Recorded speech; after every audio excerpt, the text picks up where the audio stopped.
Hey everyone, Phreak here. It's time for round 2 of my base stats in League of Legends video. This has been a few months in the making as I noodled over whether or not it was actually correct to make a big change to all 140 so on champions in League of Legends to completely silo their base stats. And after spending a lot of time thinking about it and figuring out if I was being fiddly or there were actual gameplay gains, I'm actually pretty confident that what I'm about to suggest is a positive for League of Legends, okay? And here's the few things that I think are good about it. Number one, I think that you help to reinforce and strengthen classes of champions, and I think in a good way. My primary example being if you are an assassin like Talon or LeBlanc, you tend to want to buy lethality or flat magic penetration because your goal is to target and kill squishy champions. Ones who sit safe in the back line, and you, uniquely as an assassin, have the tools to reach that back line and pop them, and one-shot that character and be useful to the team in that regard. And with my suggestions, that role gets sharpened. And of course, that's a sort of double-edged sword here because the more that you're relying on flat penetration to kill squishy targets, the sort of inverse of that is the worse off you are against tankier targets.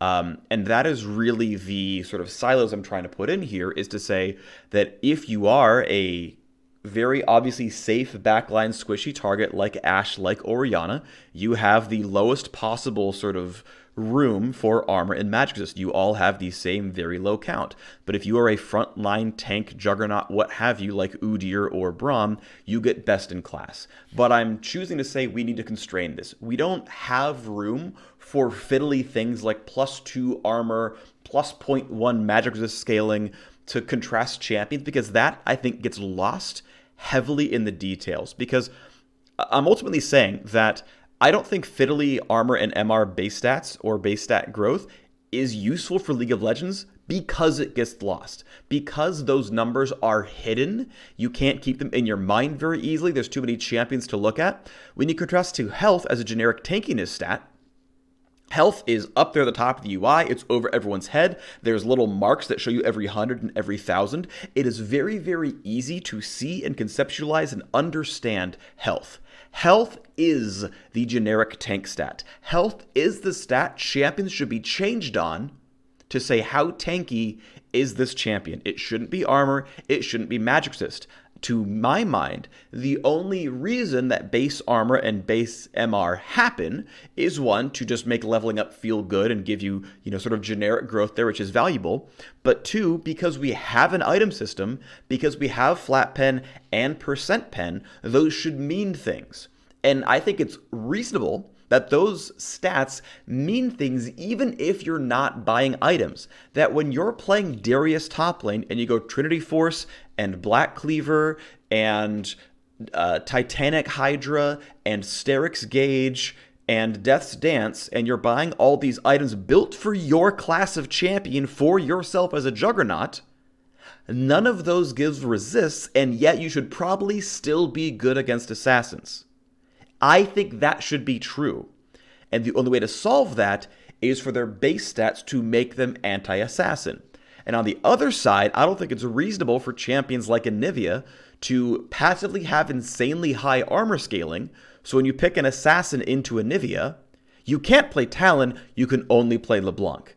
And the reason is not for any part of her kit, it's because her base armor scales to 25 higher than most of the mid laners. That when you look at Orianna, and you look at Anivia and you say, I want to assassinate the champion, you do pick physical against Orianna, but you don't against Anivia. And the only reason is fairly invisible base stats. Most of you watch this video probably had no idea Orianna had less armor than Anivia. They have the same magic resist, but the armor is heavily skewed, and it's invisible. I think it's truly, truly invisible. And so I think it is better to just shut that door entirely and not have it be a possibility. It gives you extra gameplay clarity because a health bar means a health bar. It gives you extra gameplay clarity because when you see a backline mage, you can assume, indeed, until they buy a Banshee's Veil or a Seeker's Arm Guard, that you can assassinate them. And when you see Udyr sitting in the front lines, he's got enough armor that he's going to be pretty good against Zed. I think all those things are positives for League of Legends. So what I did is I said, okay, every champion in League of Legends falls into one of 5 buckets of base stats. And by base stats, I mean base armor, base MR, armor growth, and MR growth. And they're all constrained together. All 4 stats are congealed as one into a single silo. Now, I constrain myself because I don't actually want to heavily change the game of League of Legends. I just want to get rid of fiddly number differences, and I want to get rid of these weird arbitrage situations where Anivia is good into Talon because of base stats. But I constrained myself to the actual numbers that are in League of Legends. And I went and looked at every single champion in the game, and I separated them into ranged and melee champions. For the ranged champions, their median armor, like the 50% ranged champion, has 25 armor at level 1 and 83 armor at level 18. And the median melee champion has 35 armor at level 1 and 95 armor at level 18. And those were numbers that I sort of centered myself around and said, okay, I need to be close to those numbers. Now, what's interesting is those numbers are only about 10 apart. That the average range and the average melee champion are 10 armor apart at levels 1 and level 18. That is not big differentiation. In fact, in here, it's not going to be all that different either.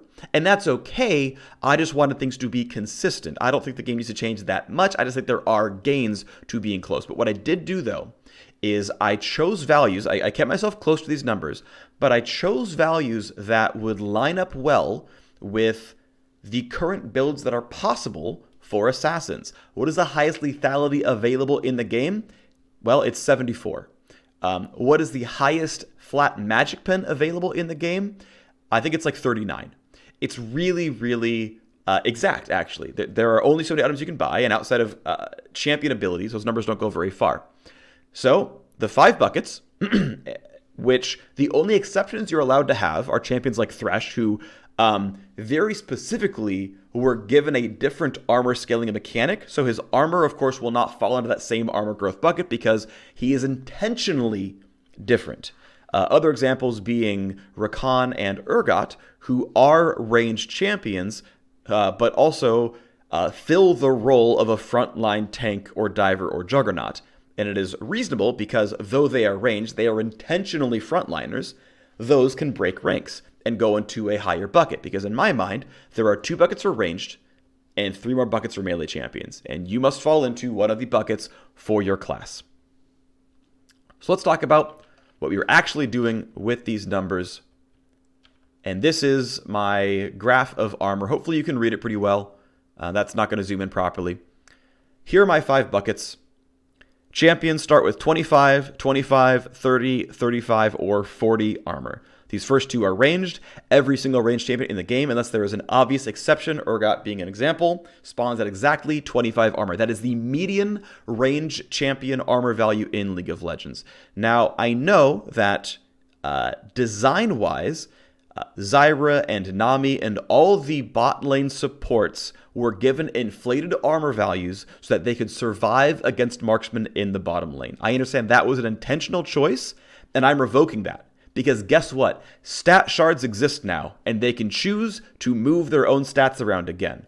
Right? We're going back to the days of when those old rune pages existed, when you could run 9 flat armor seals or 3 armor quintessences from back in the day, and you can replicate that now because stat shards exist. You no longer need to classify their base stats based on the lane they're playing. They've got that freedom already. So that's pretty safe. But melee champions, because they're melee, if they are trading, it more easily pulls aggro. And if they're last hitting, they're more easily getting harassed by basic attacks. Melee champions deserve to have inflated armor. They don't have inflated magic resist. They have inflated armor only at level 1 because they're melee. And they get 5, 10, or 15 more armor above the ranged baseline. That to me is reasonable, and that stands up to median values already. The median range champion is 25 in live League of Legends, and the median melee champion is 35 in live League of Legends. So, Catherine's a 30, Fiora is probably a 35, and Shyvana is probably a 40. Braum is probably a 40. The heavy frontline tanks who just have to suck it up and get hit get to have 40 armor. And it scales, it scales, it scales. It scales up to 76 for squishy range champions, all the way up to 115 for tanks up in the top side. Maokai, Darius, Udyr, they all scale to 115. They all have the exact same number because Darius, Maokai, and Udyr probably shouldn't be killed by Talon easily. They're all in one of these 5 silos. Now, why I pick these numbers where it gets interesting is over here on the right-hand side. This is against a full lethality build. You're running sudden impact, you're running all 3 completed lethality items plus a serrated dirk. You've got 74 lethality. You can penetrate 74 armor at level 18 with this build, with sudden impact triggered. And look at the clean delineation. A squishy ranged champion falls down to 2 armor. You have completely penetrated all of their resistances. If you are full build Talon, all inning on killing a squishy, it lines up for you at that nice clean number, only 2. And yes, I could reduce this armor scaling by 0.1, and if it was really important to everyone, we could do that, of course, that's pretty easy. But it drops them down to 2 armor. You're doing essentially true damage. And we're saying that there's a midline semi-tanky bucket. That there is ranged champions like Rise and Graves and maybe Vladimir. These champions who are ranged, but they have to be pretty short range to do their job. Maybe they already have good tools against assassination, but the idea that just stacking flat pen shouldn't be quite so amazing against these guys, I think makes some degree of sense. Now, in absolute tankiness terms, we are still using health to determine how actually tanky your champion is. Health is the tank stat, but armor and magic resist are the anti-assassination stat, that above and beyond what your actual health values are, that when you're against a full build Zed, this means a lot more than it means over here. That's the big difference. This doesn't mean all that much against a generic team fighter with Leandries and a death cap. It doesn't mean all that much against an Infinity Edge and a Static Shiv. These are all fairly close together, and it was already true in live League of Legends. What I'm trying to do is down here, when assassins go full build, there's some actual striation here. There's some actual differentiation here, and your target selection actually matters. Difference between 76 and 115 armor is not a lot in a team fight. Difference between 2 and 42 is. It's straight up 40% more health. It's not 40% more multiplicatively here, but it is here. And that is where this is valuable, is enforcing numbers that back up what a flat pen build path does, what an assassin playstyle looks at and should be weak against. So there's the numbers here, right? 25, 25, 30, 35, 40 at level 1, and here at the max level over here, 75, 85, 90, 100, 115, and of course you can easily subtract about 75 from those numbers to get the rest of it here, 0, 10, 15, 25, 40. This to me is very valuable. And of course, we are doing the same thing with magic resist. Here are the buckets. And of note, I did choose to actually inflate magic resist slightly.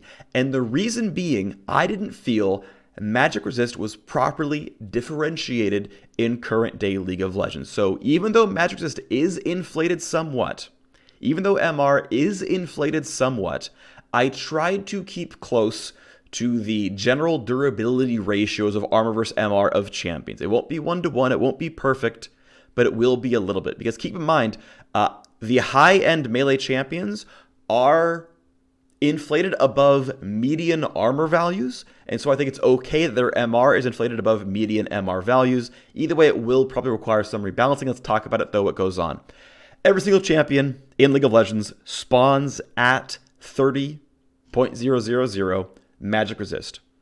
In my mind, while pulling minion aggro and pulling turret aggro and getting basic attack when you last hit are things that natively happen in melee champions, in my opinion, spells are less obviously so. Magic damage spells, less obviously so. Vladimir can generally Q you, whether you're ranged or melee. Kennen can throw Qs at you kind of the same way. Paddlestar is sort of similar.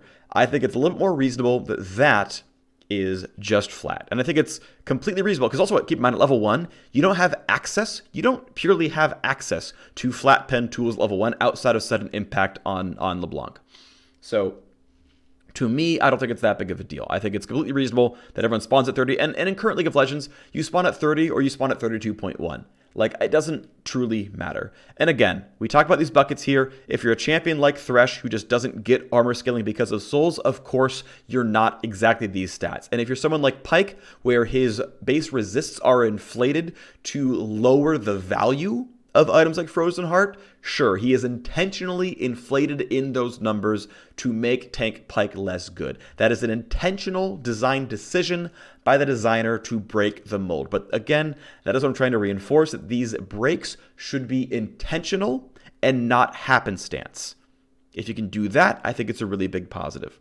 So champions start at 30 MR, and they gain very small amounts. You can see it goes up to 40, about 45, and even up to over 60. The high-end bucket here is actually 2 magic resist per level. You get up to 64 MR. And again, the reason, this looks familiar, doesn't it? This looks familiar to our armor slide. When you are against a full magic pen user, when you're against LeBlanc or Akali, and they went Sork Shoes, they went Oblivion Orb, they went Sudden Impact, they're trying to one-shot you, you get some actual differences in values that because you're Graves, and not Ashe, but Graves, you have to play a bit closer up. You have to be hit a little bit harder. Graves just gets a 7 to 8% baseline durability bump against assassins that Ashe doesn't get. Ashe gets pinned down to roughly 0. Their health bars might be about the same because in a generic team fight, they're maybe about as durable. But as far as assassins are concerned, you've got a 25% bump for the tank. That Urgot is categorically better against assassins like Akali and LeBlanc because his base stats tell you he is. And it looks like it. It looks true, right? He looks like a juggernaut. Like, assassins shouldn't be good against someone this tanky and durable. And the base stats back that up. To me, that is a gain for League of Legends. You get up to a 25% above and beyond multiplicative health multiplier against flat magic penetration. And the reason for this is because I do think that flat pen builds are too ubiquitous. That if you're playing any generic mage, you buy Sork Shoes and Oblivion Orb no matter what in every game ever. And the only reason that's good is because there isn't differentiation in stats. There's not enough MR coming in to the tank jungler who goes Cinderhulk into Warmogs into Knight's Vow because he has to, and yet is assassinatable despite being a tank because the stats don't back up the playstyle. To me, I think it's actually very important that your base stats back up who you are as a champion. Your base usability of items. Think back to all the times we had Tank Echo and Tank Pyke and all these other, like, I'm forgetting the one that's not Echo, but there's other tank top laners that just built Meta Golem like Sunfire Cape, Iceborne Gauntlet, and could withstand everything because their baseline tankiness was so high that simply reinforcing the tank pattern worked out. And that is sort of the mold I'm trying to break, that when you see Poppy, she looks durable. Well, she really is. So I'm suggesting that champions that have not been given obvious exceptions have very obvious differences in their armor and magic resist, that it actually looks and feels different. And once again, I want to bring up the other things around this. This does not strictly dictate how tanky you are. Health is by far, to me, the correct stat because of how viscerally delivered that stat is in the game with the health bar up top. Armor and MR aren't given, but health certainly is. Bam. That is the go-to tank stat. That when you see Orianna and you see Anivia, the bigger health bar tells you which one is actually tankier. Otherwise, they built an Arm Guard or they built Banshee's Veil. Well, you can press tab and be given that information at a glance. That to me is incredibly useful. That to me is incredibly helpful. Armor and MR are not just tankiness. They are the inbuilt resilience to assassination. And to be clear as well, that when you're Sona or Janna and the opposing mid laner rushes Void Staff, that is not very good against you. When the champion itemizes into killing tanks and you're Janna with a redemption, it doesn't penetrate as much of your inbuilt resilience. That when you're playing Ashe and the Rumble rushed Liandry's with a Void and a Death Cap, well, more of your durability was baked into health which, to be fair, Leandry still affects, but it makes the other side of that equation work better as well. It makes the other side work better as well. That, to me, is valuable. So, health is the actual stat that determines how tanky your champion is, and that can be fine-tuned to a designer's content because it is the better stat for dictating tankiness. Health regen is the same kind of thing. Do you want to be resilient in lane? Should they be able to withstand a lot of poke? Well, health regen is the stat for you. Go wild. You can see it at the bottom of your UI. You can see it on your opponent's screen when their health bar starts filling back up. You realize, they are regenerating. It is obvious. It is clean. It makes sense. Those stats are very good for early game durability, late game durability, and the resilience to poke and harass. The ability to lane well is easily handled by regen stats. I think that works just fine, and it's clean. Now, what about the other part of it? What about champions who are supposed to be anti-armor or anti-magic resist? Well, they should be anti-armor and MR in their abilities because that's actually exciting and interesting and somewhat useful, right? When Malphite has abilities that scale off of bonus armor and a W passive that gives him percentage bonus armor, and his passive shield triples that bonus armor while it holds, and Galio converts magic resist into damage reduction, converts max health into a magic damage only blocking shield, right? These are things where they're visceral, they're in the kit. You read the tooltips and they tell you, hey, I tank magic damage. That's good. That's a positive. Do you want Orianna to be good against magic damage dealers in mid lane? Then you can make Command Protect give more MR than it gives armor. That's fine. Graves' True Grit can say, hey, we give a bunch of bonus stats. If you need durability, max this button. And designers can say whether Graves should be good against physical or good against magic by putting the numbers into True Grit and telling you how much armor and MR he gains, or none of one and more of the other. That way, it's intentional. This all comes back to saying differences in your champions should be intentional. Base stats are too hidden of a system to be anything but intuitive. Ashe looks like she's assassinatable. You're right, she is. Braum's got a giant shield and probably shouldn't be good. Probably shouldn't have flat pen builds be good against him. You're right, they're not, because it's built in. This allows you to have health as a stat that you buy and don't feel bad about. Because what do supports buy? Well, they buy upgraded sight stones. They buy redemption. They buy Knight's Vow. They buy a lot of items that don't give flat resists. And I think their inbuilt, I'm saying it for the fourth time, their inbuilt resilience to assassination or their inbuilt weakness to things like Void Staff and Last Whisper, I think that's just as important, should be core to the character. Inbuilt counters to items, I think, to a certain degree, or I guess item-based counters, should be core to the character. When you see 5 tanks and juggernauts in the enemy team, you should not be trolling by buying Last Whisper. But you need the base stats to reinforce that to make it a little bit easier. Health can still be the constraint for tankiness. Regen can still be your overall regen resilience stat. That can be fine-tuned. All that is still there. The item system can still be rich. These numbers aren't even changing so much that it changes a lot of the balance of League of Legends. But it will change some, and I think it will be useful. Now, on another tangent, as a very quick mention, only a couple minutes long, I also think that League of Legends champions should all have the exact same mana pool. I think you can change their mana regen values, and you can change their ability costs to line up with how early game and late game and regen based they should be. But I think there is absolutely positives in champions having reliably large mana pools. And the reason being is, again, you look at that health bar up top.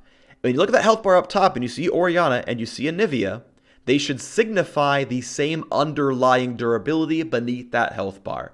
I think the same should happen when you look at Amumu and you look at Ashe and you say, I wonder how much mana this champion has, because we don't put hash marks inside the mana bar, and I think it's actually an okay thing to do. And you're like, I wonder if they have enough mana for their 100 mana ultimate. if the mana bars are all the same size, and outside of actually buying a Sapphire Crystal, actually all the same size, you help with clarity a little bit, and you can still fine-tune every champion's balance by simply tweaking what their mana costs are and what their base MP5 and MP5 growth are. I think it's completely doable, and I think it would be a positive for League of Legends. My suggestion is 320 plus 40 per level, because then it ends at exactly 1,000, and why not pick a number like that? That's it for this video. Under half an hour is pretty good for me. Hopefully I didn't repeat myself too much. Hopefully this ended up being useful and entertaining. Once again, the numbers shouldn't change all that much. I'm just trying to congeal them towards numbers that make sense for classes, right? 2 classes of range champions, 3 classes of melee. Champs like Ashe and champs like Graves are different kinds of range champions. And on the melee side, Kassadin is different from Darius. Darius is a very slow frontliner who has no choice in who hits him, and I think should be allowed to be categorically strong against LeBlanc. And you've got a middle class here, like think of champions like Nocturne who are divers. Vi is sort of similar, where they have some level of target access, some level of mobility, but they're not full juggernauts, they're not full tanks, but they're certainly not Talon, they're certainly not Kassadin. That to me is a good lineup. You've got, light, medium, and heavy melee champions, light and medium melee champions. That's it for the video. Thanks for watching, and I'll see you next time.